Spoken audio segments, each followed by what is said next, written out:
Hi, Mrs. Cheney here, your art teacher, to talk to you today about the Middle Ages. So we're going to pretend we're in Europe, and it's during the 5th through the 15th century. And medieval times began with the collapse of the Roman Empire, and which merged into the Renaissance. I have several topics that I want to cover with you, okay? And they are in particular food, what people ate during this time, clothing, what people wore during this time, the feudal system, homes that they lived in, medicine, religion, and music. And these topics are quite interesting. I'm going to move my face so that you can see our pictures a little bit better. And so the first thing I want to talk to you about is food. Now, all of these topics that I talked about just a second ago, or that I mentioned, you know, food, clothing, homes, medicine, religion, not necessarily medicine, but food, clothing, homes, all had to, what you had, of course, had to do with your social status. So if you had a great deal of money, you would have had a great deal of really nice clothes and really good food and a really nice house, just like today. It was based on your social status. If you had a lot of money, you had a lot of good stuff. If you had a very little bit of money, you didn't have so much stuff. But all of this evolved around what's called the feudal system, and it was a way of protection during this time. And so let's start out with the food, okay? Now, bread was a huge staple. That was something that people had a lot of and ate a lot of.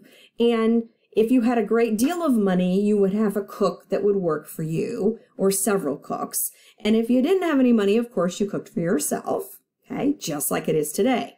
This is what people would have eaten if they were going to a grand feast with the king or a lord or a master. Or if you had any amount of money at all and you could buy meat and have this roasted hog like this. Or things like this, like pork chops and apples, makes me hungry. But you had an abundance of meats and fruits and vegetables that were farmed for you and brought to your table, okay? And during good seasons with good crops, you had these kind of things. And in the winter time, you had more of the breads and the dried fruits and dried meats that you would live on. If you didn't have much money, okay, like these poorer people here would be cooking over the stove and eating, you know, whatever their farm had, their vegetables that they had on hand, probably a lot of potatoes or anything that grew in their crops. And they would have lived on things like lamb, if they had that, or if they had their own chickens and things like that. They could eat pretty good. But sometimes they lived on things like this, like porridges or soups. Water during this time wasn't the best for them. So people drank a lot of ale and wines because the water wasn't very clean, okay? Which led to medicine problems and other things that I want to talk to you about. Now, another topic that we could go into in class would be the cookware that was used during this time. They had a lot of lead in their cookware. And so drinking the water, that would have made the water, people thought the water was making them sick, and maybe it was the container that the water was being held in. Same with their foods. You know, if foods like this were cooked in a lead container and a lead pot on a stove like this, that lead would have leached into their food as well and made them ill, okay? Let's talk about clothes. Again, social status comes into play. If you were a king or a lord, you had a great deal of clothing with lots and lots of silks and beautiful colors, okay? People did wear wool undergarments, so they did wear underwear, and it was more of a linen or type of bodysuit to help keep them warm, okay? Men, a very wealthy, wore pantyhose and a jacket with some sort of pleating or skirting on it, and women wore flowing gowns and elaborate headwear ranging from headdresses shaped like butterflies or tall steeple hats and turbans. Okay, so here are men's or knights' clothing, and here's more of a lady that would work for the king. So this outfit that I got at the Renaissance Festival many, many years ago, I went with my art club to the Renaissance Festival up in Bonner Springs, and we got to eat turkey legs and watch jousting and things. You know, it's a crafty fair, but it was a lot of fun to do with the students. But it was more, the gown that I have is more from this social status, or this is how they would have dressed. Now, I personally am considered part of the middle class, being a teacher, and the middle class would have dressed something like this. So men and women would go work in their shops and things like that. I am a teacher. During this time, females were not teachers. The priest or a person of the clergy would have been the teacher, and they only taught boys, and it would have been Latin. But people really just learned a trade during this time. Girls did not go to school. They learned how to keep a home. That was the thing during the time. If you were really poor, you dressed like this or like this. Okay. Now let's talk about the feudal system and or manor life.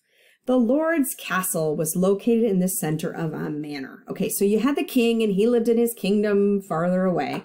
But around the kingdom, there were different land areas, okay, where the lords had their castles.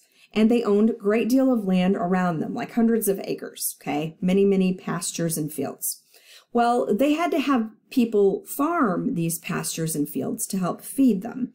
And those peasants were called serfs, and the serfs lived in little bitty huts, and the serfs would work the crops all day long and pay taxes to the lord for living on that property, and had to give some of their food to the lord in return for keeping them safe, okay, from people coming in and ransacking the villages and that kind of stuff.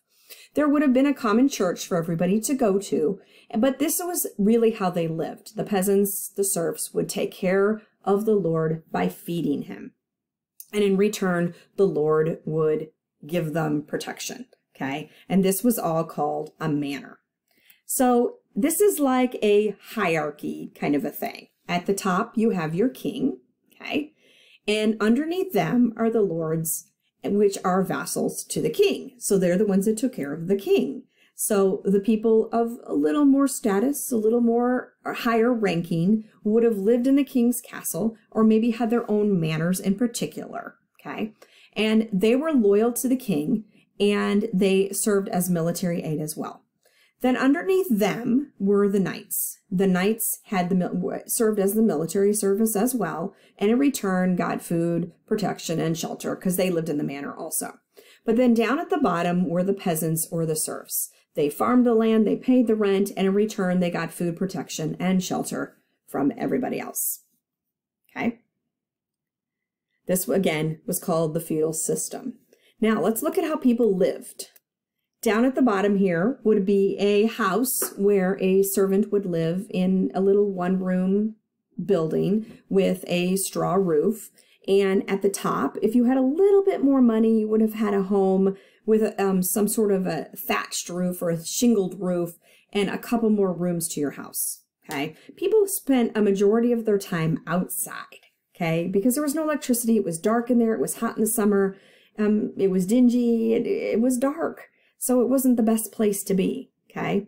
As the population of Europe expanded, the churches grew, and they were built in a Roman style with round arched roofs because the little bitty churches, what I'm trying to say, are too small. So the population grew, and so people started building bigger churches called cathedrals. And of course, the bigger, the better. And as they got bigger and bigger and bigger, they started having problems where roofs were collapsing and things like that were going on. So later on in another video, I'll talk to you about the cathedrals in particular and what they had to do to keep them standing.